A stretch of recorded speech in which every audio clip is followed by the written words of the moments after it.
Media Fact Checker. Zac Lomax's rugby union debut with Western Force against Queensland Reds at Lang Park. All source articles are linked in the description below. Here's what every outlet agrees on. Zac Lomax will make his Super Rugby Pacific debut this weekend, Saturday, for the Western Force against the Queensland Reds at Brisbane's Lang Park, kick-off at 7:35 p.m. Australian Eastern Daylight Time. Lomax is named on the bench for the Western Force in their Round 8 clash against the Queensland Reds. Lomax is a 26-year-old former NRL star who played for the Parramatta Eels and NSW in State of Origin matches at Lang Park, including scoring 2 tries in the 2025 Origin opener and 3 goals in the 2024 decider. Lomax's most recent match at Lang Park was in July 2024, when he scored 2 tries as the underdog Eels defeated eventual NRL premiers Brisbane. The Queensland Reds sit 4th on the Super Rugby Pacific ladder with 4 wins from 6 matches played, including a recent 52-14 loss to the Hurricanes in Wellington. But not all outlets told the same story. No contradictions found between the two sources. This story was covered by ABC News. Subscribe to Media Fact Checker for daily Australian news analysis. Media Fact Checker. US allows Russian oil tanker to deliver crude to Cuba amid blockade and energy crisis. All source articles are linked in the description below. Here's what every outlet agrees on. The Russian-flagged tanker Anatoly Kolodkin is carrying approximately 650,000 to 730,000 barrels of Urals crude oil from Primorsk to Cuba's Matanzas port. The tanker was last tracked just off the eastern tip of Cuba, near Matanzas, and expected to arrive by Tuesday local time, per Marine Traffic LSEG and ABC tracking data. Cuba has faced no oil imports for 3 months, leading to severe gasoline rationing, energy crises, and island-wide blackouts. The US under Trump has blocked all oil shipments to Cuba, including Venezuelan oil, and threatened sanctions on third countries supplying Cuba, e.g., Mexico halted exports. Donald Trump stated publicly that he has no problem with the Russian tanker delivering oil to Cuba, framing it as humanitarian relief. But not all outlets told the same story.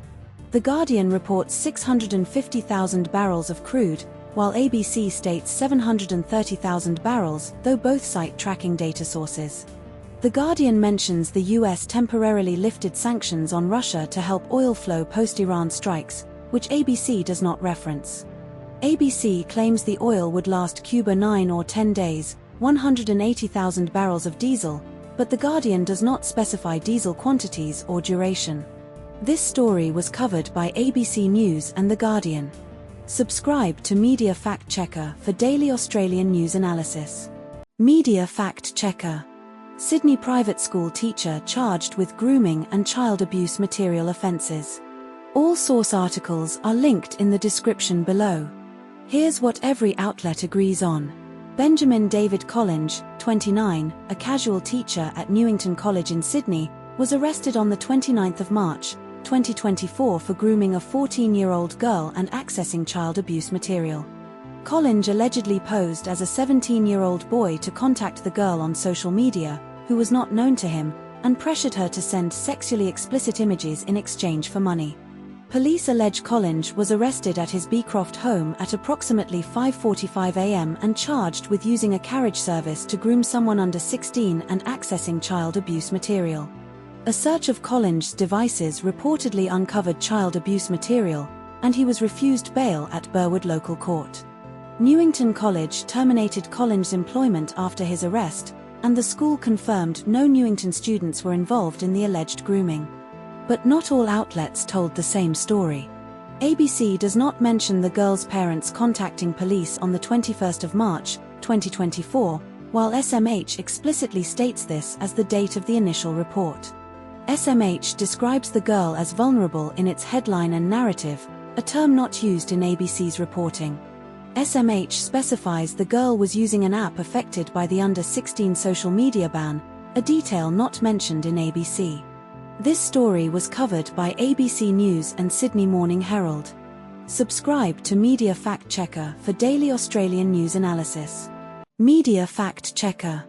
Scientists discover over 110 new deep-sea species in Coral Sea expedition. All source articles are linked in the description below. Here's what every outlet agrees on. More than 117 new species were identified during a 5-week voyage in the Coral Sea, with scientists expecting the total to exceed 200. The expedition took place aboard the CSIRO research vessel RV Investigator from October to November 2023, covering 35 days. The Coral Sea Marine Park, where discoveries were made, spans nearly 1 million square kilometers and is Australia's largest marine protected area. Dr. William White, CSIRO chief scientist, identified 4 new species personally, including a deepwater cat shark, ghost shark, chimera, and 2 rays. The voyage was supported by a $5 million grant from the CSIRO Marine National Facility and involved 24 scientists. But not all outlets told the same story. ABC states the voyage lasted 5 weeks, while Guardian specifies 35 days, no contradiction in timeframe, but ABC implies longer than 35 days. No contradictions found in core factual claims. Both sources align on key details like species count, vessel, and locations. This story was covered by ABC News and The Guardian. Subscribe to Media Fact Checker for daily Australian news analysis. Media Fact Checker. Australian court reopening extradition case of Adriana Rivas for Pinochet-era crimes. All source articles are linked in the description below. Here's what every outlet agrees on. Adriana Rivas is a 72-year-old Australian resident accused of kidnapping and torture during Augusto Pinochet's dictatorship in Chile in the 1970s. Rivas worked for the Pinochet regime's National Intelligence Directorate, DINA, from 1973 to 1977, then moved to Australia in 1978. Chile formally requested Rivas' extradition in 2014, and she has been detained in Australia since 2019 awaiting removal. A 2-day federal court hearing in New South Wales began on Monday, June 2024, to consider her final appeal against extradition. Justice Michael Lee is presiding over the hearing, which follows years of legal battles since 2014. But not all outlets told the same story. ABC reports previously unreported emails show an Australian consular officer may have aided Rivas' escape, but DFAT denies any record of such assistance. ABC cites Rivas' 2012 emails to a federal housing minister describing consular help, while DFAT claims no evidence exists of officials knowing her bail breach or assisting her departure. ABC states Rivas was arrested in Chile in 2007 on aggravated kidnapping charges, but SBS does not specify the arrest year beyond her 2011 flight to Australia. This story was covered by ABC News and SBS News. Subscribe to Media Fact Checker for daily Australian news analysis. Media Fact Checker. Northern Territory records multiple deaths in custody within a week. All source articles are linked in the description below. Here's what every outlet agrees on. A 26-year-old man died at Darwin Correctional Centre on Sunday morning, 7:50 a.m., after being found unresponsive in his cell. Medical assistance was provided, but he was declared deceased at the scene. The death of the 26-year-old at Darwin Correctional Centre is not believed to be suspicious according to NT police statements. A 25-year-old Indigenous man died in police custody in Darwin's northern suburbs on Tuesday evening after being arrested and placed in the rear cage of a police vehicle, where he experienced breathing difficulties. Police began CPR and an ambulance was called, but he died later at Royal Darwin Hospital, 10:10 p.m. Both deaths in custody, 26-year-old at correctional centre and 25-year-old in police vehicle, are being investigated by the NT coroner and will undergo a coronial inquest. A 19-year-old man died from a serious stab wound in Katherine on Sunday evening after being found in a vehicle by police. He was pronounced dead at Katherine's Temporary Field Hospital after first aid was administered. But not all outlets told the same story. ABC and News Corp Australia described the 19-year-old Katherine victim as being found in a vehicle with serious or serious stab wounds, but The Guardian does not mention the severity of the wounds in its report.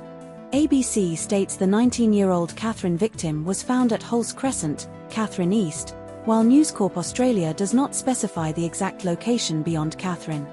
ABC and News Corp Australia mention the 19-year-old driver was arrested and remains in custody, but The Guardian does not mention this detail. This story was covered by ABC News, The Guardian, and news.com.au. Subscribe to Media Fact Checker for daily Australian news analysis. Media Fact Checker. Tropical Cyclone Narelle's devastating path across Western Australia's Pilbara and Gascoyne regions. All source articles are linked in the description below. Here's what every outlet agrees on. Tropical Cyclone Narelle made landfall in Western Australia as a Category 4 system on March 28, 2026, after already impacting Queensland and the Northern Territory.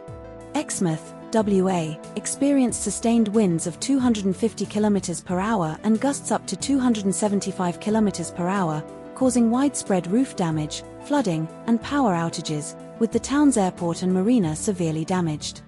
The Bureau of Meteorology downgraded Cyclone Narelle to a tropical low on March 29, 2026, but severe weather warnings remained in place for parts of WA's south, including Esperance, Kalgoorlie, and Merredin, due to heavy rainfall and flash flooding risks.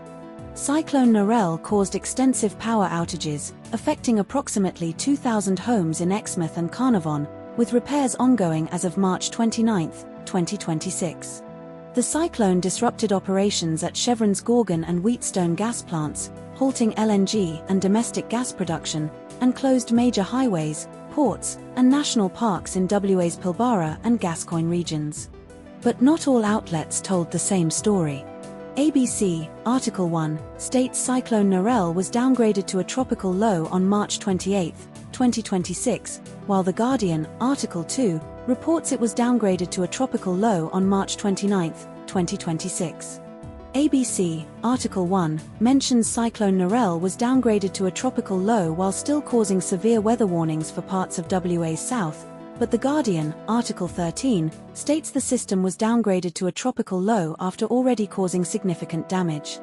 ABC, Article 1, reports Cyclone Narelle was downgraded to a tropical low while still affecting Exmouth, but news.com.au, Article 6, states the cyclone was downgraded to an ex-tropical cyclone at 5:45 a.m. on March 29, 2026, after already impacting the region. This story was covered by ABC News, The Guardian, news.com.au, and SBS News. Subscribe to Media Fact Checker for daily Australian news analysis. Media Fact Checker. North Korea's cyber espionage and fraud operation targeting Australian firms via fake IT jobs. All source articles are linked in the description below. Here's what every outlet agrees on. North Korea's regime is using a 1,000-strong army of agents posing as remote IT workers to infiltrate Western companies, with the UN estimating this operation nets the regime $800 million annually. ASIO Director General David Burgess confirmed North Korean operatives are targeting Australian firms to funnel salaries back to Pyongyang, with major banks like NAB already infiltrated. A Melbourne University alumnus is suspected of acting as a regime intermediary for North Korean agents already onshore in Australia.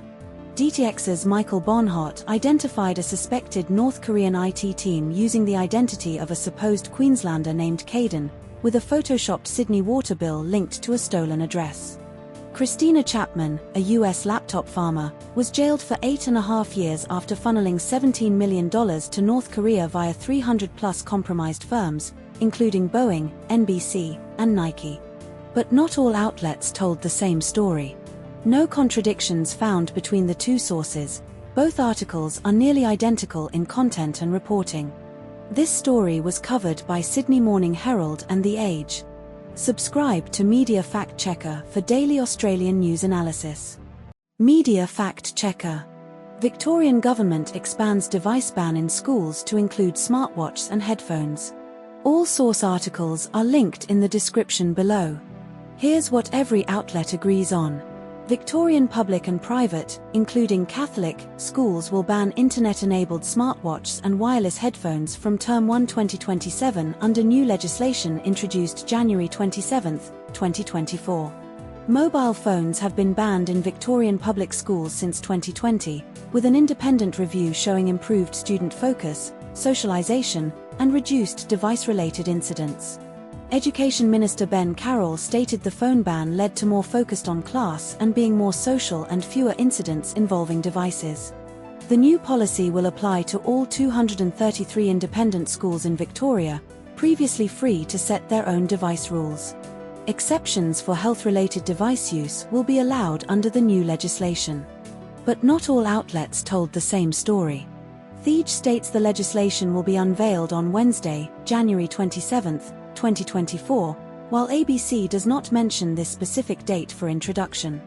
News Kamau claims Premier Jacinta Allen announced the changes on Wednesday morning, but Theej and ABC do not reference her direct involvement in the announcement. Theej reports the policy will apply to all schools starting Term 1 2027, while ABC's headline implies the ban begins next year without specifying the exact term.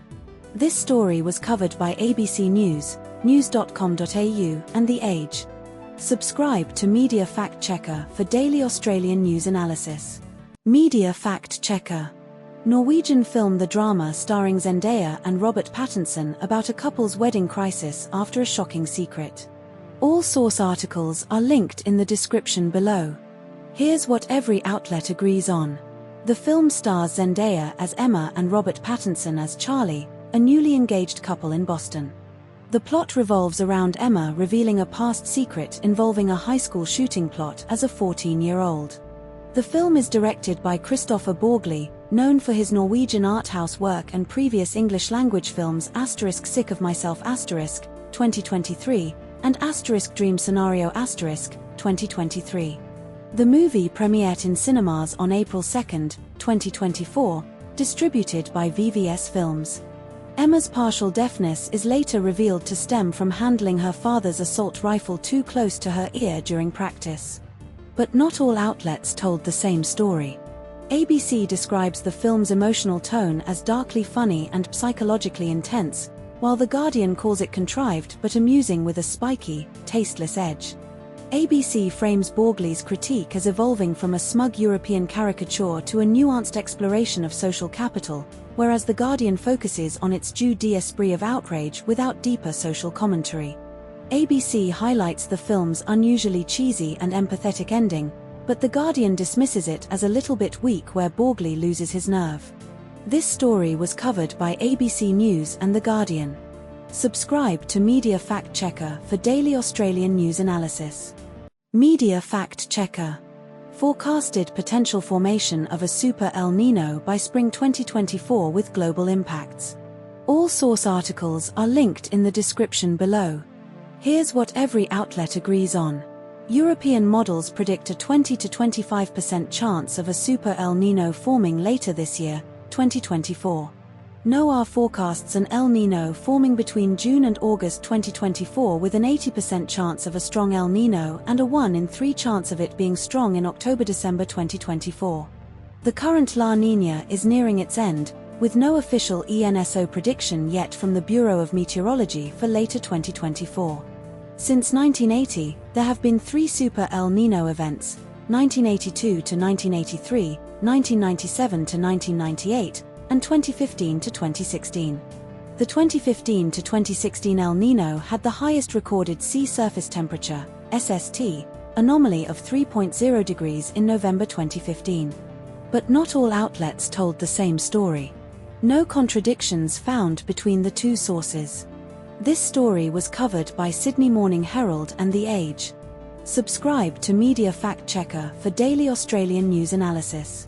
Media Fact Checker. First NFL regular season game in Australia at MCG on September 11, 2025. All source articles are linked in the description below. Here's what every outlet agrees on. The first NFL regular season game in Australia will be played between the Los Angeles Rams and San Francisco 49ers. The match will take place at the Melbourne Cricket Ground, MCG, on Friday, September 11, 2025.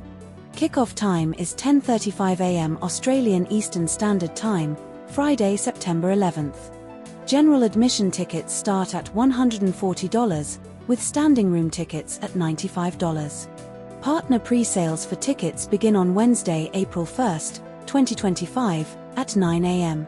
But not all outlets told the same story. Article 1 states the game is on September 11th, but Article 3 incorrectly mentions September 10th as the date. Article 1 mentions the game fitting into the NFL's Thursday night time slot in the US, while Article 2 and Article 3 do not reference this. Article 2 claims the game is the first of up to 3 NFL games in Victoria over the next several years, but this is not mentioned in Articles 1 or 3. This story was covered by ABC News and news.com.au. Subscribe to Media Fact Checker for daily Australian news analysis. Media Fact Checker. German TV star Collien Fernandes AI porn allegations against ex-husband Christian Ulmen spark national debate on digital violence laws. All source articles are linked in the description below. Here's what every outlet agrees on. Collien Fernandes accused Christian Ulmen of spreading AI-generated pornographic deepfake images of her in Der Spiegel interview, 2024. Fernandes filed a legal complaint against Ulmen in Spain in 2025, citing stronger legal protections for gender-based violence there. Fernandes claimed Ulmen impersonated her online via fake social media accounts and shared sexually explicit deepfake images for years. Ulmen's lawyer Christian Schertz denied the allegations, calling Fernandes' claims fake facts and accusing Der Spiegel of inadmissible coverage. Over 10,000 protesters gathered at Berlin's Brandenburg Gate in late 2024 to demand action on digital violence against women. But not all outlets told the same story. Article 1 states Fernandes discovered hundreds of fake pornographic images recently, while Article 2 implies she suspected the abuse for years before the 2024 documentary. Article 1 describes the images as AI-generated deepfakes, while Article 2 frames them as identity abuse, fake profiles misattribution, rather than AI deepfakes. Article 1 claims Ulmen has denied the allegations, while Article 2 quotes Ulmen's lawyer explicitly denying deepfake creation but not all forms of abuse. This story was covered by The Guardian. Subscribe to Media Fact Checker for daily Australian news analysis. Media Fact Checker. Fungal outbreak at Sydney Hospital linked to construction-related mould exposure. All source articles are linked in the description below. Here's what every outlet agrees on. Royal Prince Alfred Hospital's transplant unit, Ward 9E, experienced a fungal outbreak in late 2025 linked to aspergillosis mold, killing 2 patients and seriously infecting 4 others. A balcony near construction work was identified as the probable source of the mold exposure, accessible by all 6 infected patients. 6 transplant patients were diagnosed with aspergillosis in November-December 2025, with 2 deaths directly attributed to the infection and a 3rd dying later from unrelated complications. The outbreak occurred during a $900 million hospital redevelopment adjacent to the balcony, with construction activities likely making spores airborne. NSW Health released a final report on Friday, May 2025, outlining the findings and recommending reforms including increased air sampling and a fungal surveillance committee. But not all outlets told the same story.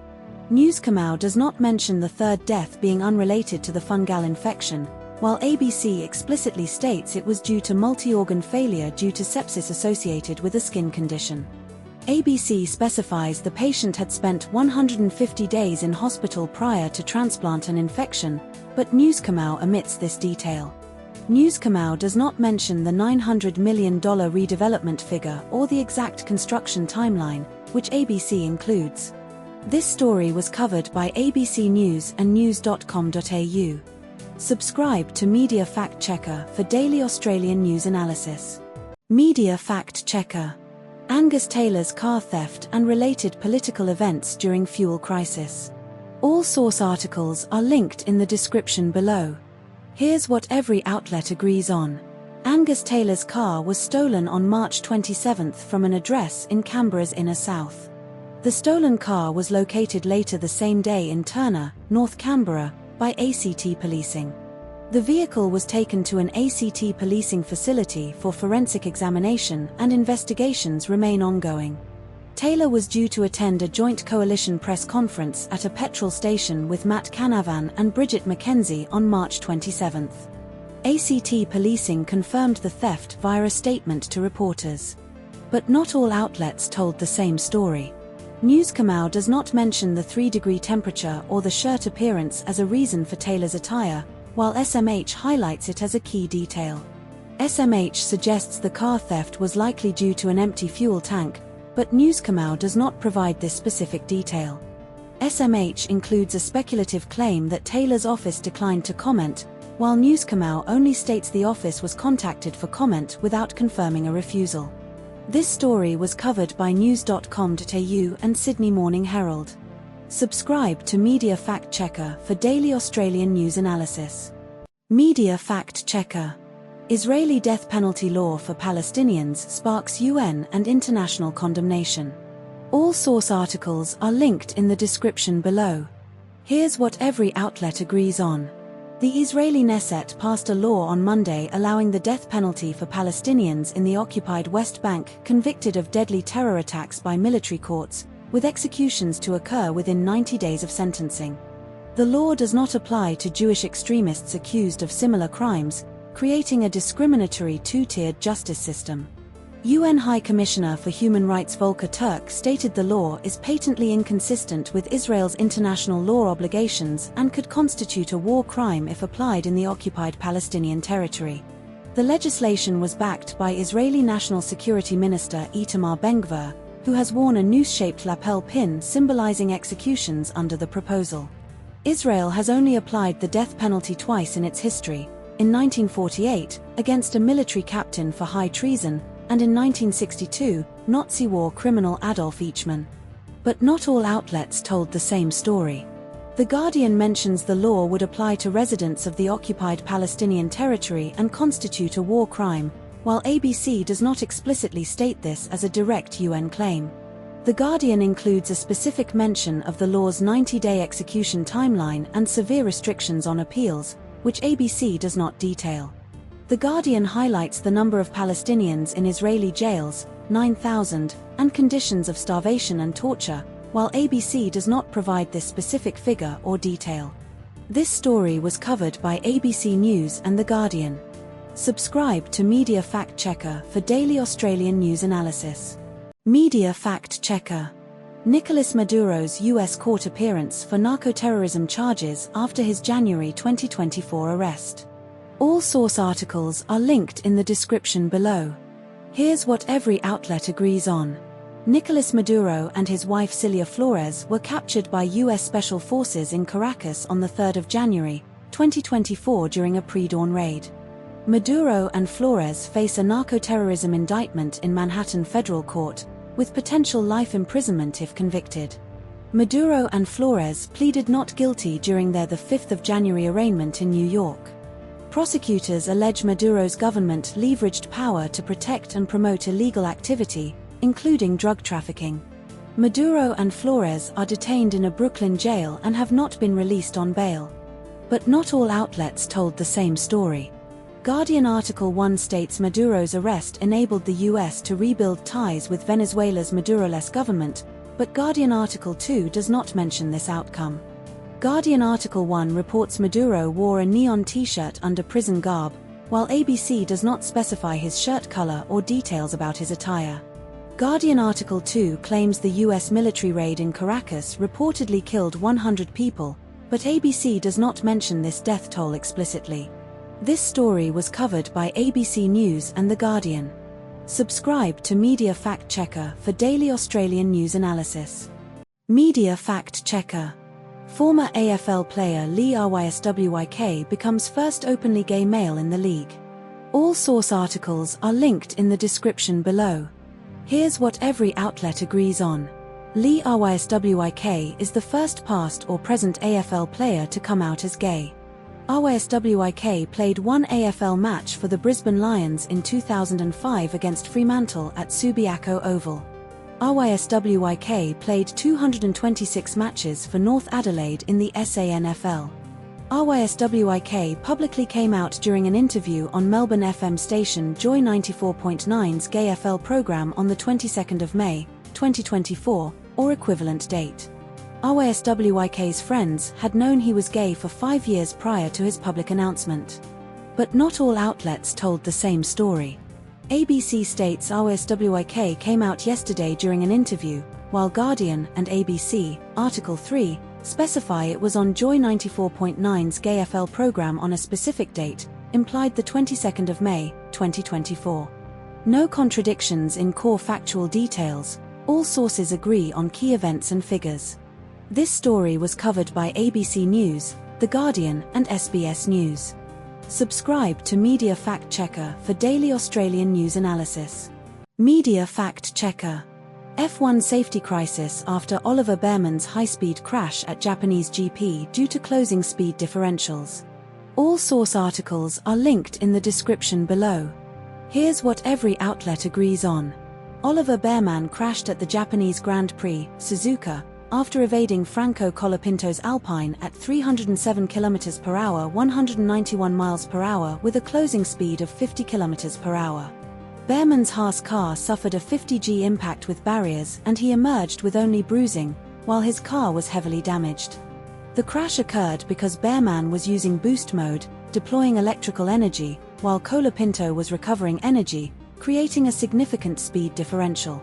FIA has scheduled meetings in April to review the new regulations and assess safety risks before the Miami GP in 5 weeks. Carlos Sainz warned that such crashes could be far more dangerous on high-speed circuits like Baku, Singapore, or Las Vegas due to lack of runoff. But not all outlets told the same story.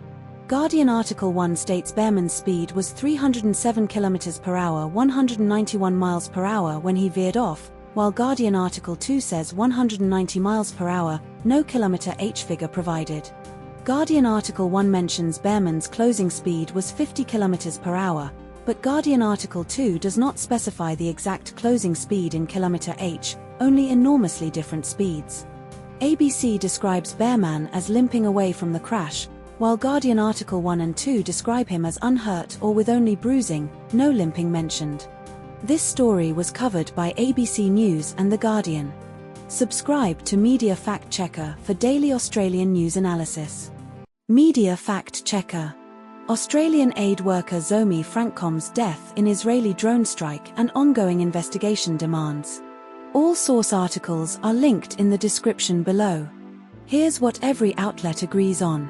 Zomi Frankcom, 43, and 6 World Central Kitchen aid workers were killed in an Israeli drone strike on their humanitarian convoy in Gaza on April 1, 2024. Israel's IDF dismissed 2 officers and reprimanded 3 others over the strike, acknowledging violations of rules of engagement. Former Australian Defence Chief Mark Binskin's 2024 report found a significant breakdown in situational awareness and serious failures in IDF procedures, but ruled the strike was not knowingly or deliberately directed at the convoy. Binskin's report noted IDF controls failed, leading to errors in decision-making and misidentification, likely compounded by confirmation bias. The IDF refused to provide Binskin with the unedited 90-minute audio footage of the drone strike, despite his request. But not all outlets told the same story. The Guardian and ABC both report the IDF refused to provide Binskin with drone audio, but Ambassador Newman claims Binskin had full access to the investigation and only the IDF controls audio release. The Guardian and ABC cite Mal Frankcom saying the case remains open while other high-profile Israeli cases have been closed, but Newman states the investigation is ongoing with no final conclusions due to long judicial processes. The Guardian reports Israel's ambassador dismissed claims of 200-plus journalist deaths in Gaza as disinformation, while the ABC and News.com.au do not include this specific claim and focus on CPJ's verified figures, 86-plus killed by Israel. This story was covered by ABC News, The Guardian, and News.com.au. Subscribe to Media Fact Checker for daily Australian news analysis. Media Fact Checker. Iran's blockade and toll system in the Strait of Hormuz during the US-Israel war. All source articles are linked in the description below. Here's what every outlet agrees on. The Strait of Hormuz saw daily traffic drop from 138 vessels pre-war to 5-6 vessels daily since February 28, with total March transits estimated at 150 ships, ABC, 150 ships March 1 to 26, Guardian, 100 exited 40 entered in March. Iran has established a safe corridor near Larak Island, Iranian territorial waters, requiring vessels to pass through Iranian-controlled waters for approval, described as a toll booth by Lloyd's List, ABC and Guardian. Iran has allowed passage for non-sanctioned and non-hostile vessels, excluding US-Israel-linked ships, with at least 2 vessels reportedly paying $2 million each for transit, ABC, $2 million fee, Guardian, $2 million for a VLCC. Iran's crude oil exports averaged 1.6 million barrels per day from March 1 to 23, with Karg Island hosting oil tankers during the blockade, ABC, Tanker Trackers data, Guardian, no direct export volume cited but implies continued trade. The US-Israel war began on February 28, 2024, leading to Iran's selective closure of the Strait of Hormuz, ABC and Guardian. But not all outlets told the same story. ABC reports Iran's new law formalizing the toll system was expected by mid-March, while The Guardian does not mention this law but focuses on operational changes instead. ABC states 150 ships transited the strait between March 1 to 26, including 46 tankers, but The Guardian estimates only 100 vessels exited the Gulf in March. Total counts differ. ABC cites a $2 million transit fee per ship from Borajerdi, while The Guardian reports payments were made but does not specify the exact fee amount for all cases. This story was covered by ABC News and The Guardian. Subscribe to Media Fact Checker for daily Australian news analysis. Media Fact Checker. Donald Trump criticizes Australia and NATO allies over Iran conflict support. All source articles are linked in the description below. Here's what every outlet agrees on. Donald Trump stated Australia was not great, and I was a little surprised by Australia during a White House press conference on Thursday, local time, regarding Australia's response to the US-Israel war on Iran. Trump described the Middle East conflict as Little League and questioned whether Australia and Europe would support the US in a larger conflict, saying, "I don't think they're going to be there." Australia has sent a surveillance aircraft and missiles to the United Arab Emirates to help defend it from Iranian attacks, as reported by both Newscomau and ABC. Trump criticized UK Prime Minister Keir Starmer for saying the UK would send aircraft carriers when the war is over, to which Trump responded, "Oh, that's wonderful, thank you very much. Don't bother. We don't need it." Defense Minister Richard Marles stated Australia had done what we have been asked to do and that the government would not comment on Trump's statements, focusing instead on national interest.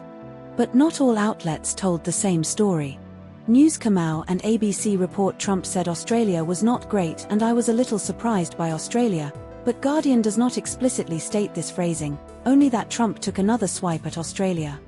ABC reports Trump claimed Iran was begging to make a deal, while an Iranian official told Reuters the US proposal was one-sided and unfair and diplomacy had not ended.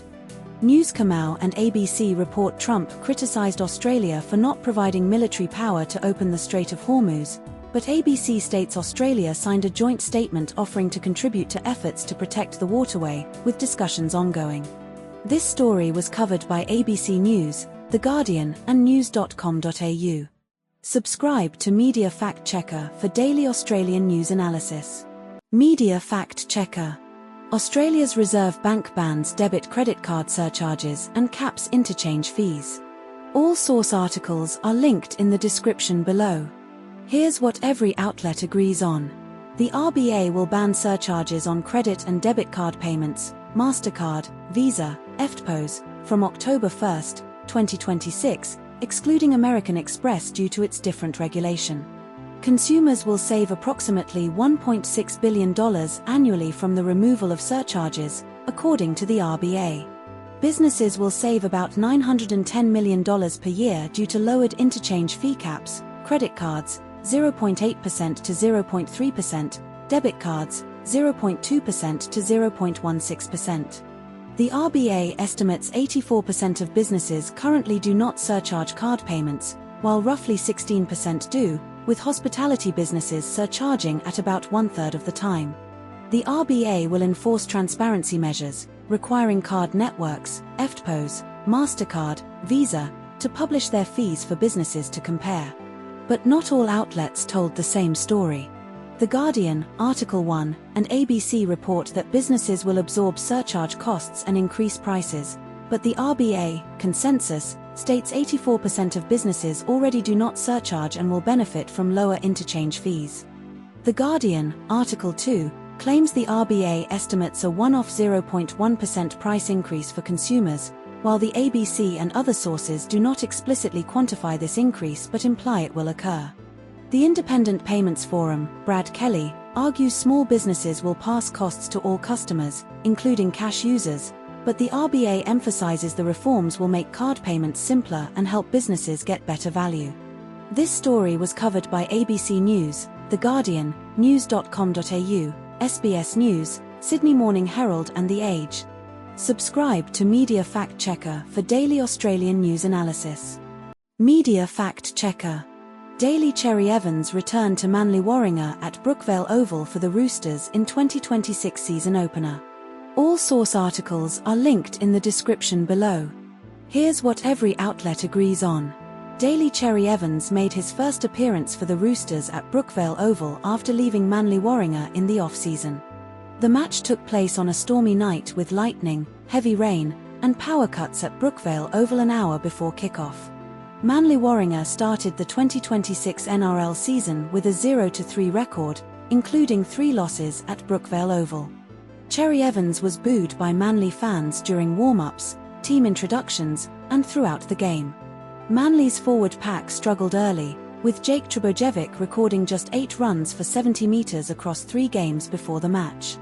But not all outlets told the same story. Article 1 and 2 describe Cherry-Evans' performance as tight and controlled and tidy, but Article 3's live blog does not provide a detailed performance summary of Cherry-Evans, focusing instead on play-by-play events. Article 1 and 2 mention the crowd's treatment of Cherry-Evans as having a pantomime quality, but Article 3's live blog does not explicitly comment on the crowd's reactions to Cherry-Evans. Article 1 and 2 describe the crowd's frustration as turning inward with Seibold out chants, but Article 3's live blog does not mention these chants or the crowd's internal frustration. This story was covered by ABC News. Subscribe to Media Fact Checker for daily Australian news analysis. Media Fact Checker. Lachlan Kennedy defeats Gout Gout twice in a row in the 200m at the Maurie Plant Meet. All source articles are linked in the description below. Here's what every outlet agrees on. Lachlan Kennedy won the 200-metre at the Maurie Plant Meet on the 9th of March, 2025 with a time of 20.38s, beating Gout Gout who ran 20.43s. The race took place at Albert Park's Lakeside track in Melbourne with around 10,000 spectators in attendance.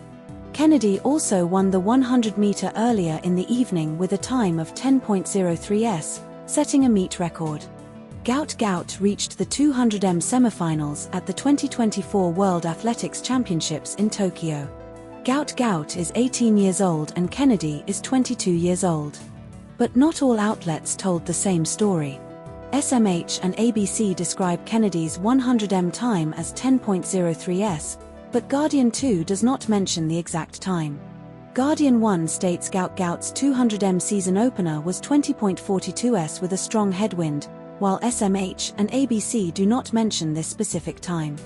ABC mentions Gout Gout was outside the top 3 positions in the field at the midway point of the 200m, but this detail is not repeated in other sources. This story was covered by ABC News, The Guardian, Sydney Morning Herald and The Age. Subscribe to Media Fact Checker for daily Australian news analysis. Media Fact Checker. US DHS funding standoff and Senate House budget dispute over ICE funding. All source articles are linked in the description below. Here's what every outlet agrees on.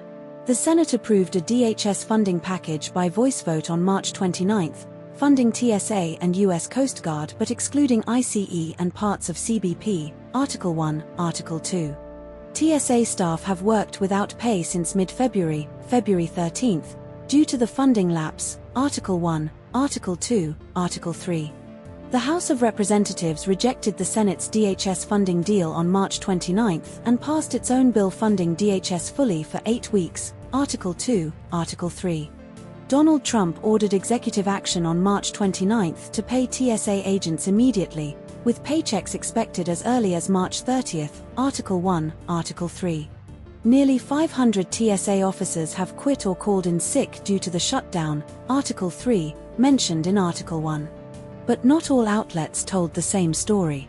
Article 1 states Trump's executive order to pay TSA agents came after the Senate deal, while Article 3 says Trump ordered executive action before the House rejected the Senate deal.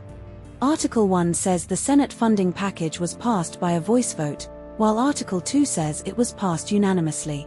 Article 1 claims the Senate deal excluded ICE and parts of CBP, but Article 2 does not explicitly state this exclusion was part of the Senate deal's criticism, only that the House rejected it for excluding ICE. This story was covered by The Guardian. Subscribe to Media Fact Checker for daily Australian news analysis. Media Fact Checker.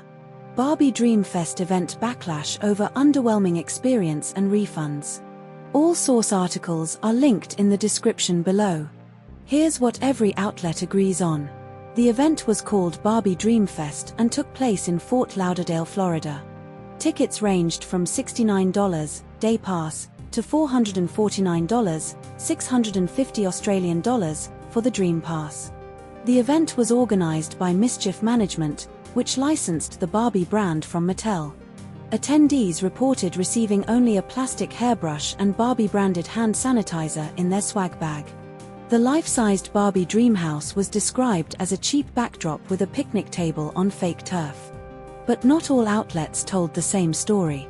ABC states the Dream Pass was $449, 655 Australian dollars, while The Guardian states it was $452.50, 54 pounds sterling.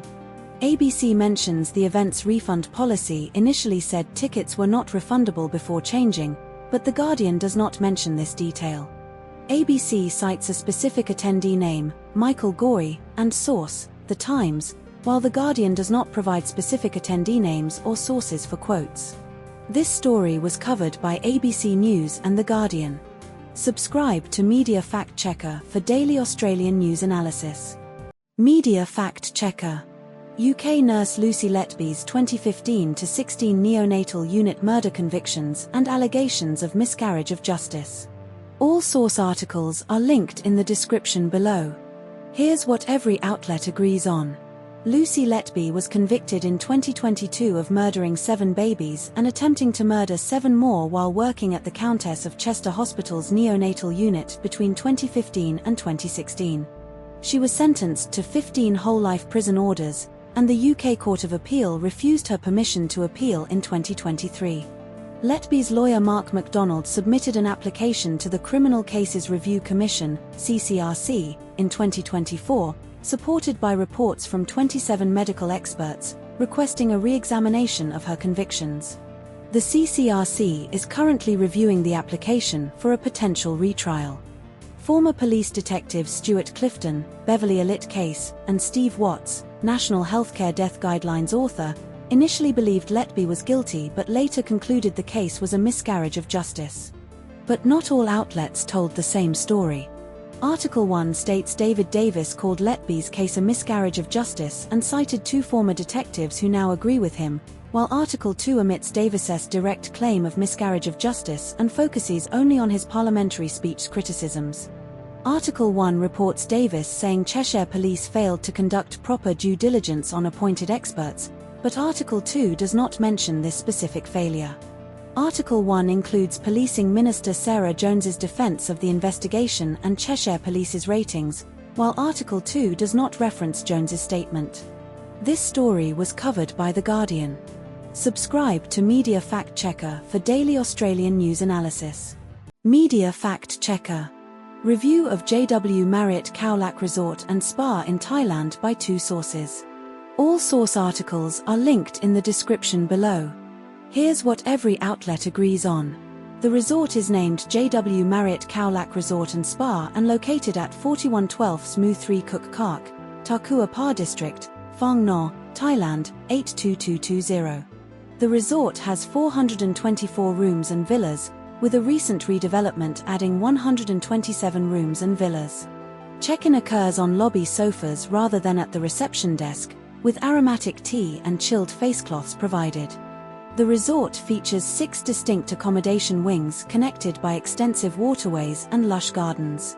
Signature restaurants include Olive, Italian, Tarkrai, Thai, Sakura, Japanese, and Drift, Mediterranean and Middle Eastern.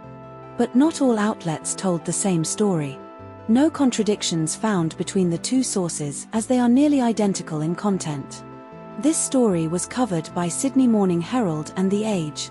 Subscribe to Media Fact Checker for daily Australian news analysis. Media Fact Checker. Australia's teen social media ban effectiveness and unintended consequences. All source articles are linked in the description below. Here's what every outlet agrees on. Around 7 in 10, 70%. Australian children aged under 16 remain on major social media platforms despite the ban, according to the eSafety report, both articles. The eSafety Commissioner's report found no notable change in cyberbullying or image-based abuse reported by children since the ban, both articles. Facial age estimation technology has higher error rates for children near the 16-year age threshold, with teens easily bypassing checks if within 2 years of 16, both articles. Over 5 million accounts have been deactivated under the ban, as claimed by the Australian government, both articles. The Australian government's communications minister, Anika Wells, stated the government expects to throw the book at non-compliant tech platforms with fines of up to $49.5 million Australian dollars, both articles. But not all outlets told the same story. Article 1 states the ban potentially creates new problems and may be worse than nothing, while Article 2 frames the ban's failures as unintended consequences rather than inherent flaws in the policy design. Article 1 argues the ban ignores experts and was doomed to fail from the outset, whereas Article 2 focuses more on the technology's limitations, e.g., facial recognition errors, rather than broader policy critiques. Article 1 highlights the ban's lack of evidence as a government failure, while Article 2 emphasizes the government's proactive promotion of the ban as a global movement despite early flaws. This story was covered by The Guardian. Subscribe to Media Fact Checker for daily Australian news analysis. Media Fact Checker. US-Iran conflict escalation, Trump's demands on allies, and Australia's response. All source articles are linked in the description below. Here's what every outlet agrees on. Donald Trump extended Iran's deadline to reopen the Strait of Hormuz until April 6, 2026, pausing energy plant destruction until 8 p.m. Eastern Time that day, ABC, Thej, SMH. Anthony Albanese stated Australia was not consulted before the US military action in Iran and that the only US request to Australia was to provide advanced medium-range air-to-air missiles to the UAE, ABC, Thej, SMH. Iran's initial response to the US peace proposal was described as one-sided and unfair by a senior Iranian official, ABC. Brent crude oil prices rose nearly 6% on Thursday to $108 per barrel, and US petrol prices were poised to exceed $4 per gallon, Thej, SMH. Israel claimed to have killed Iranian naval commander Alireza Tangsiri and other senior IRGC officers in an airstrike, SMH. But not all outlets told the same story. ABC reports Trump suggested Iran allow 10 oil tankers to transit the Strait of Hormuz as a goodwill gesture, but Thej and SMH do not mention this specific proposal. ABC states Iran has not asked for a 7-day pause on strikes on its energy plants, while Thej and SMH do not contradict this but do not confirm it either, implied silence. ABC reports Trump said we have already won the war, while Thej and SMH do not quote this exact claim but imply mixed messaging from Trump about the war's status. This story was covered by ABC News, Sydney Morning Herald and The Age. Subscribe to Media Fact Checker for daily Australian news analysis. Media Fact Checker. Global Conservative push to increase birth rates amid declining fertility. All source articles are linked in the description below. Here's what every outlet agrees on. Matt Canavan, New Nationals leader, declared in 2024 a desire for a hyper-Australia with more Australian babies and traditional family values. Australia's fertility rate dropped to a record low of 1.48 babies per woman in 2024. Peter Costello introduced the baby bonus in 2004, offering a $3,000 payment to encourage families to have more children. The baby bonus increased births by 6.5% overall, with a 10% rise among mothers with no taxable income and an 8% rise among below-median income mothers. Hungary's fertility rate was 1.39 babies per female in 2024 despite offering free IVF and tax concessions for multiple children. But not all outlets told the same story.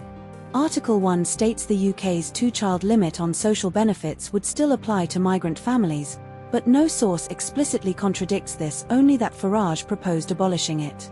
No contradiction found regarding the effectiveness of policies like baby bonuses or parental leave, as both sources acknowledge their limited impact without addressing systemic barriers.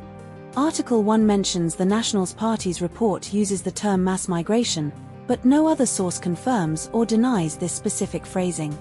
This story was covered by The Guardian. Subscribe to Media Fact Checker for daily Australian news analysis. Media Fact Checker. Climate change threatens Australia's superb fairy wren with extinction within decades. All source articles are linked in the description below. Here's what every outlet agrees on. Researchers predict the superb fairy wren species could go extinct between 2059 and 2062 due to climate change impacts, under intermediate and very high greenhouse gas emission scenarios. The superb fairy wren population at the Australian National Botanic Gardens in Canberra experienced a 50% mortality rate in 1 year, 2024, the largest loss recorded in a single 12-month period. Another group of superb fairy wrens, 8 kilometres away in the foothills of Mount Ainslie, recorded a 70% mortality rate over the winter of 2025. The study, published in Nature found that climate change caused declines in the species through low fecundity during dry springs and reduced survival during unusually warm winters and hot summers. The superb fairy wren was voted Australia's favourite bird in 2013 and 2021 contests conducted by The Guardian and BirdLife Australia. But not all outlets told the same story. ABC states the study was published after a 50% mortality rate in 2024, while The Guardian does not specify the exact year of the mortality event but mentions last year without a precise date. ABC reports the pied currawong decline as a potential indirect benefit to fairy wrens, while The Guardian does not mention this predator relationship in its coverage. ABC highlights that the study focused on the Australian National Botanic Gardens as the most densely populated area, implying broader regional variability, whereas The Guardian does not explicitly address this spatial variation. This story was covered by ABC News and The Guardian. Subscribe to Media Fact Checker for daily Australian news analysis. Media Fact Checker. Romanian nationals charged in Queensland for targeting elderly shoppers in wallet theft scams. All source articles are linked in the description below. Here's what every outlet agrees on. 3 Romanian nationals, 2 men aged 49 and 42, 1 woman aged 29, were arrested in 8 Mile Plains on the 28th of March, 2024 for allegedly stealing from elderly victims at Queensland shopping centres. The trio allegedly targeted elderly people, aged 70 to 94, at ATMs or grocery payments in Kenmore, Chermside, Strathpine, North Lakes, Buddina, Caloundra, and Laidley shopping centres. Victims were distracted by claims of dropped wallets, then had their cards stolen for fraudulent use. Police seized approximately $20,000 from a unit complex in 8 Mile Plains during the arrests. The 49-year-old man and 29-year-old woman were charged with multiple counts of fraud and stealing, 5 counts of fraud, 4 counts of stealing, and 2 counts of enter with intent for the 49-year-old, 8 counts of fraud and 4 counts of stealing for the 29-year-old, and refused bail. But not all outlets told the same story. ABC states the 49-year-old man was charged with 2 counts of enter with intent, but Newscomau does not mention this charge. ABC lists Strathpine as a location where victims were targeted, but Newscomau does not explicitly mention it, though it lists 7 suburbs including Kenmore, Chermside, etc. ABC mentions the arrests occurred on Saturday without specifying the date, while Newscomau states the arrests were on the 28th of March, 2024, ABC only confirms court appearances on the 28th of March. This story was covered by ABC News and news.com.au. Subscribe to Media Fact Checker for daily Australian news analysis. Media Fact Checker. Formula 1 2026 Japanese Grand Prix qualifying and race setup at Suzuka Circuit. All source articles are linked in the description below. Here's what every outlet agrees on. Kimi Antonelli qualified on pole position, 1 minute and 28.778 seconds, for the Japanese Grand Prix, 0.298 seconds ahead of teammate George Russell, locking out the front row for Mercedes for the third consecutive race. George Russell started second, trailing Antonelli by 0.298 seconds in qualifying, with Mercedes securing the front row in Suzuka for the third race in a row. Oscar Piastri qualified third, 1 minute and 29.132 seconds, for McLaren, ahead of Charles Leclerc, fourth, and Lewis Hamilton, sixth, while Lando Norris was fifth. Max Verstappen failed to qualify for Q3 and started 11th, describing his Red Bull car as undrivable during qualifying. The Japanese Grand Prix start time was delayed by 10 minutes due to damage to barriers in a support race, with the new start time set at 2:10 p.m. local 6:10 am GMT 4:10 p.m. AEDT. But not all outlets told the same story. The Guardian mentions Verstappen's GT3 race at the Nürburgring where he took pole and the checkered flag but finished empty-handed, while ABC does not mention this event. The Guardian states that Verstappen was 1.548 seconds down on Antonelli in FP3, but ABC does not provide this specific detail. The Guardian notes that Verstappen's Red Bull car was described as undrivable during qualifying, while ABC does not include this exact quote but mentions Verstappen's frustration with the car. This story was covered by ABC News and The Guardian. Subscribe to Media Fact Checker for daily Australian news analysis. Media Fact Checker. Jannik Sinner completes Sunshine Double at Miami Open, ATP WTA dominance and Lehecka's rise. All source articles are linked in the description below. Here's what every outlet agrees on. Jannik Sinner defeated Jiri Lehecka 6-4 6-4 in the Miami Open final to win the tournament. Sinner's victory marked the completion of the Sunshine Double, Indian Wells and Miami Open titles in the same year. Sinner has now won 34 consecutive sets at Masters 1000 level since November 2024. Aryna Sabalenka also completed the Sunshine Double by winning Miami Open after Indian Wells. Sinner entered the Miami Open final with 11,800 ranking points, more than double Alexander Zverev's 52.05. But not all outlets told the same story. Article 1 states Sinner won 7 of 8 points in the tiebreak against Zverev, while Article 3 does not mention this detail. Article 2 claims Sabalenka's Sunshine Double was achieved via 3-set finals, but Article 1 and 3 do not specify the set scores. Article 1 describes Sinner's serve as 74% first serves in and 79% points won behind them, while Article 3 omits the 79% detail. This story was covered by The Guardian. Subscribe to Media Fact Checker for daily Australian news analysis. Media Fact Checker. Desi Freeman's manhunt, capture, and death after police shootings in Victoria's northeast.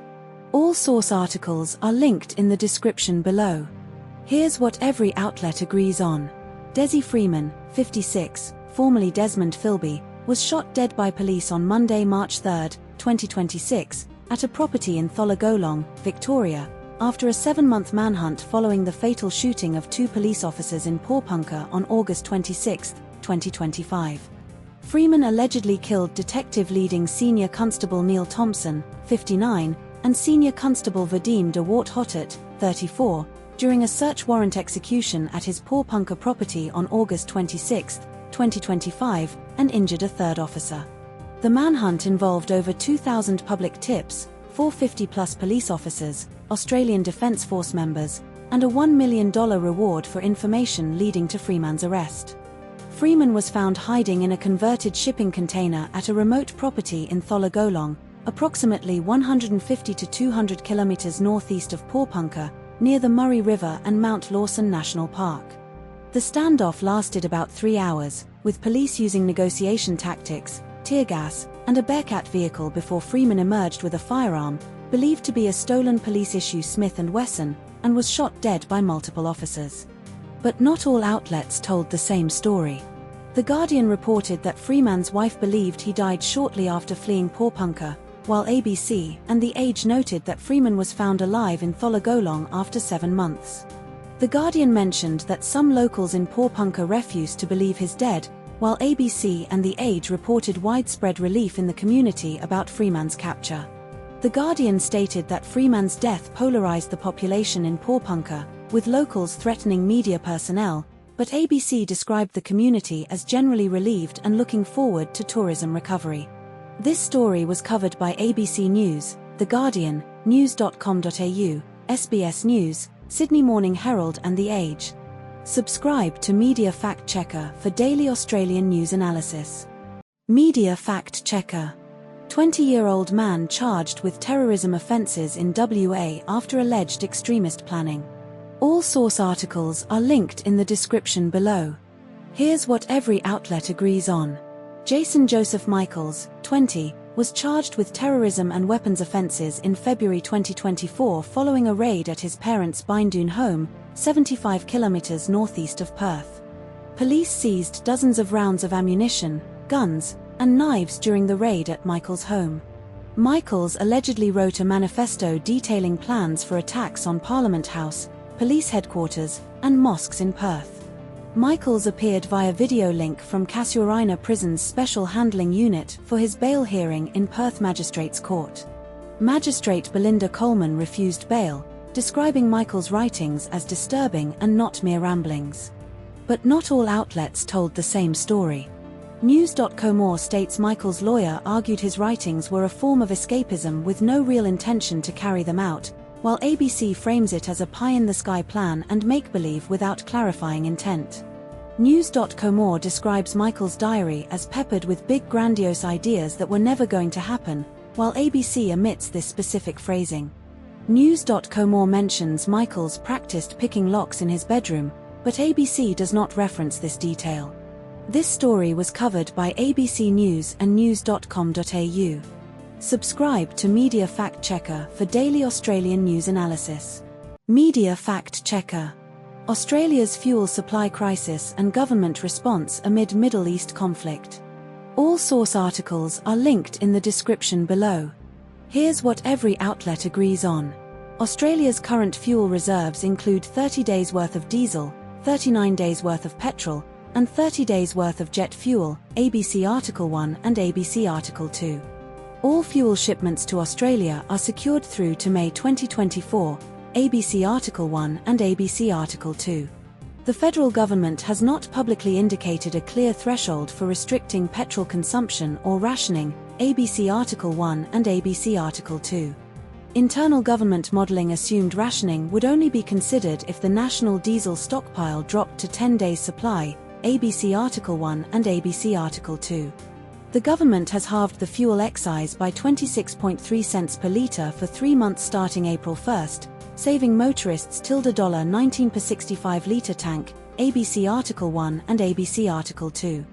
But not all outlets told the same story. Article 1 states the government's modelling assumed voluntary measures would begin when stockpiles fell to 15 days for petrol, while Article 2 only mentions the 10-day rationing threshold without specifying the 15-day voluntary trigger. Article 1 reports the government's modelling suggested diesel would last 6 months in a 20% import reduction scenario, but Article 2 does not explicitly confirm this exact duration for diesel in the same scenario. Article 1 states the government is not considering rationing at this stage, while Article 2 reports the government is internally wargaming different scenarios and may need to implement measures if supply disruptions persist. This story was covered by ABC News. Subscribe to Media Fact Checker for daily Australian news analysis. Media Fact Checker. Australian government urges Fair Work Commission for minimum wage increase above inflation. All source articles are linked in the description below. Here's what every outlet agrees on. The Albanese government submitted to the Fair Work Commission's annual wage review asking for an economically sustainable real wage increase for 2.7 million minimum wage and award-reliant workers in Australia. About 2.7 million Australians, roughly a quarter of the nation's workforce, are on the national minimum wage or award-reliant jobs.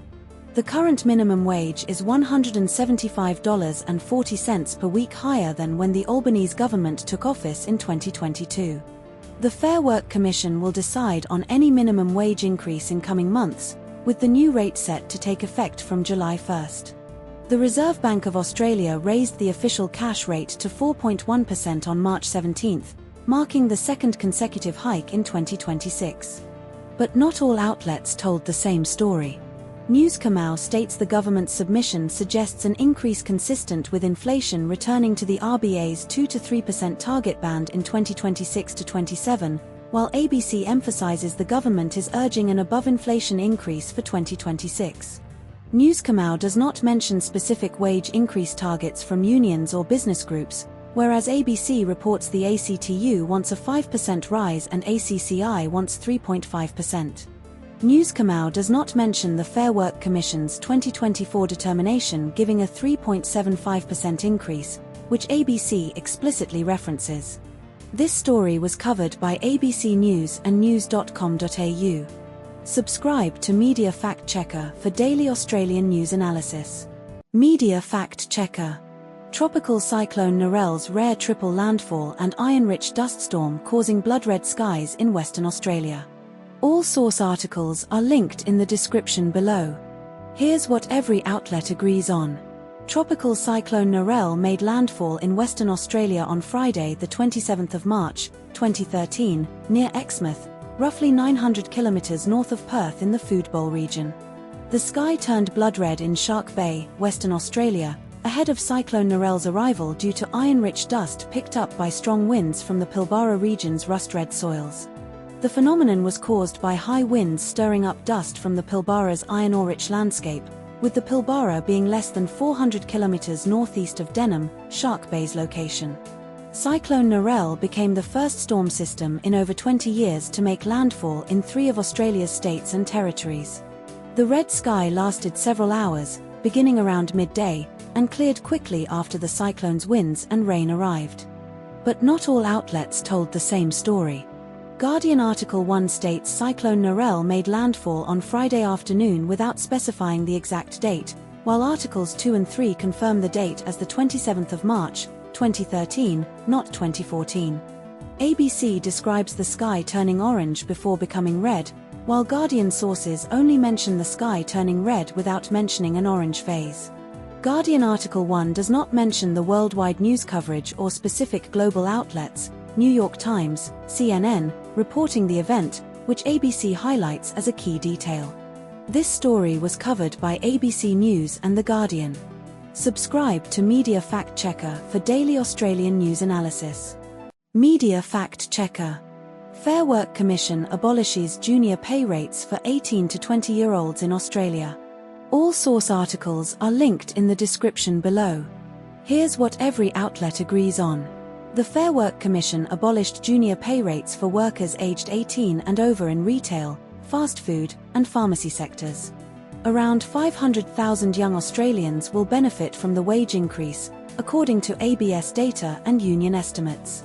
The changes apply to the General Retail Industry Award, Fast Food Industry Award, and Pharmacy Industry Award.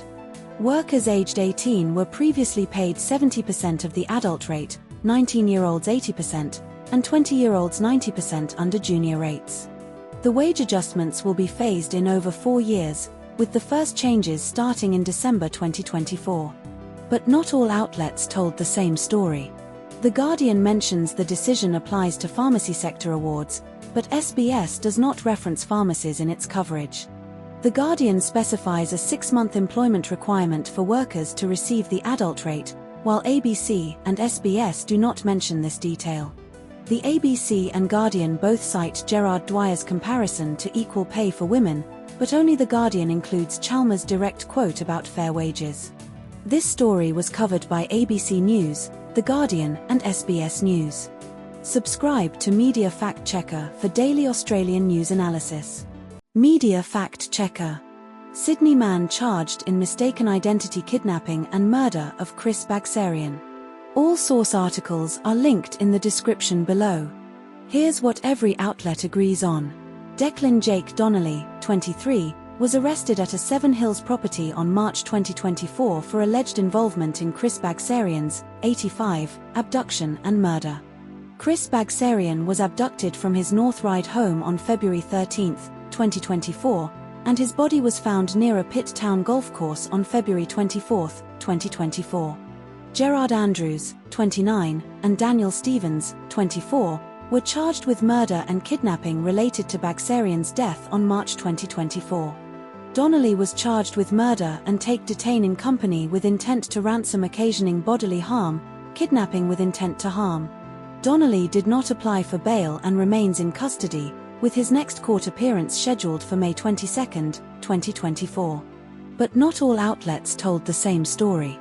ABC does not specify the exact time frame for Bagsarian's murder, morning February 13 to 9 p.m. February 14, while Newscomau explicitly states this timeframe in court documents. ABC implies Donnelly's court appearance was briefly called up on Thursday without requiring his presence, while Newscomau frames it as a bail application hearing where he did not apply for bail.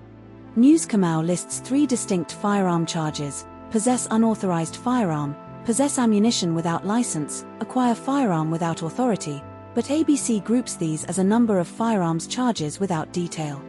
This story was covered by ABC News and news.com.au. Subscribe to Media Fact Checker for daily Australian news analysis. Media Fact Checker. Man accused of bombing Invasion Day rally may plead insanity defense. All source articles are linked in the description below. Here's what every outlet agrees on. Liam Alexander Hall, a 32-year-old man, is accused of attempting to bomb an Invasion Day rally in Perth on January 26, 2026, by throwing a homemade fragment bomb filled with ball bearings and nails, or screws, into a crowd of about 2,500 people. The device allegedly contained a glass container with liquid, ball bearings, and screws, and was encased in an Elsa-themed sock from the film Frozen, according to witnesses. Hall was charged with engaging in a terrorist act, making or possessing explosives under suspicious circumstances, and 1 count of intent to harm or doing an act which could endanger life, health, or safety.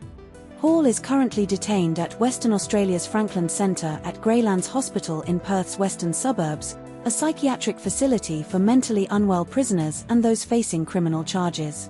Hall's lawyer, Simon Freitag, plans to enter a Section 27, insanity, defence plea in May 2026, requiring an independent psychiatric assessment. But not all outlets told the same story. The Guardian and ABC described the device's contents as nails versus screws, while News Corp Australia describes it as liquid, screws, and ball bearings. The Guardian reports Hall's next court appearance is on May 27, while News Corp Australia states it is on May 26. The Guardian mentions a $219 million redevelopment of the Franklin Centre, which is not mentioned in ABC or News Corp Australia. This story was covered by ABC News, The Guardian, and news.com.au. Subscribe to Media Fact Checker for daily Australian news analysis. Media Fact Checker.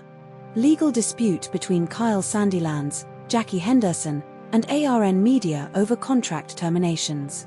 All source articles are linked in the description below. Here's what every outlet agrees on. Kyle Sandilands and Jackie Henderson were co-hosts of the Kyle and Jackie O Show on Keys 1065 Sydney, owned by ARN Media.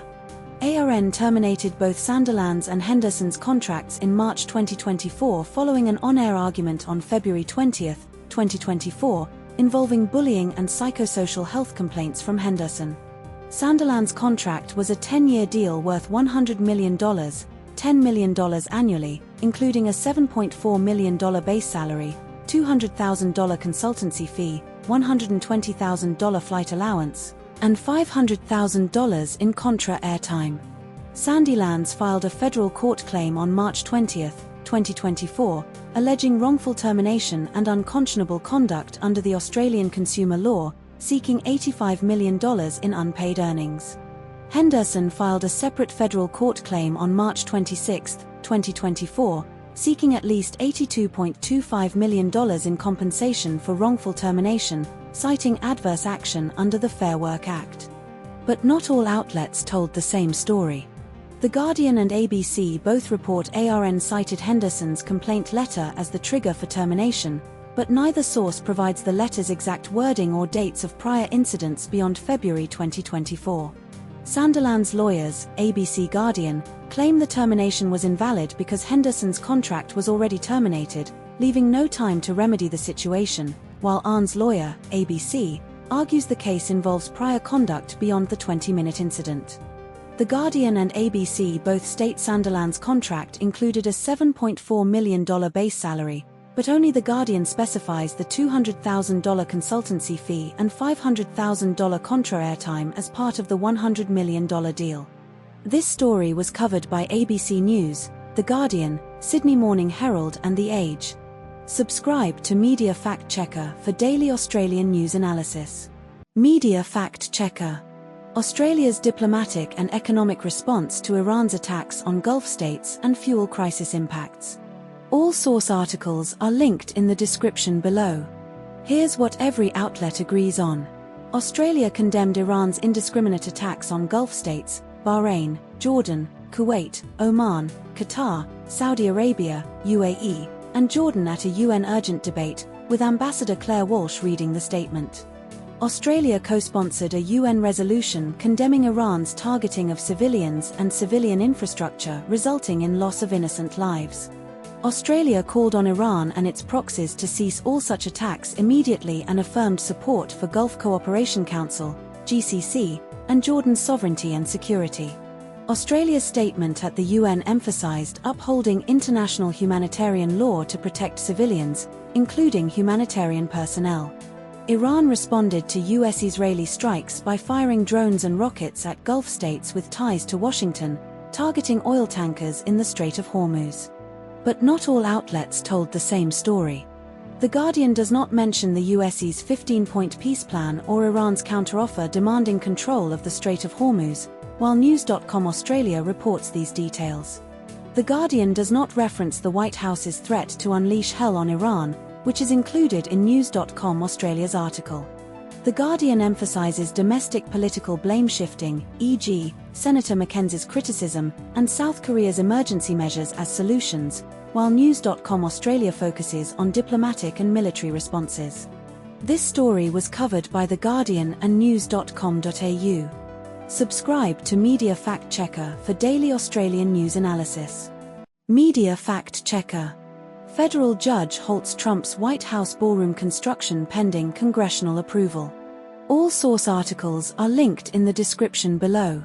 Here's what every outlet agrees on. U.S. District Judge Richard Leon issued a preliminary injunction on March 2024 halting construction of Donald Trump's White House ballroom project unless Congress approves it. The National Trust for Historic Preservation filed the lawsuit against the Trump administration to block the ballroom construction.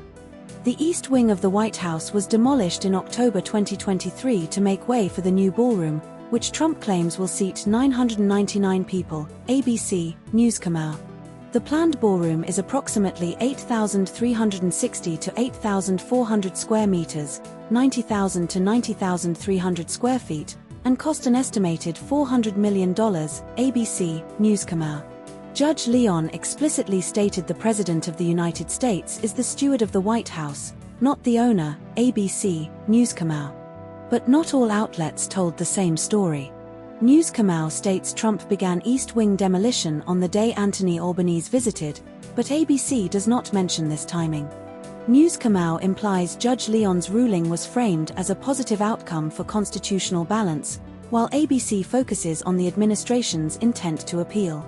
ABC reports Trump claimed the ballroom would be a shed for what's being built under the military complex, but News does not reference this framing. This story was covered by ABC News and News.com.au.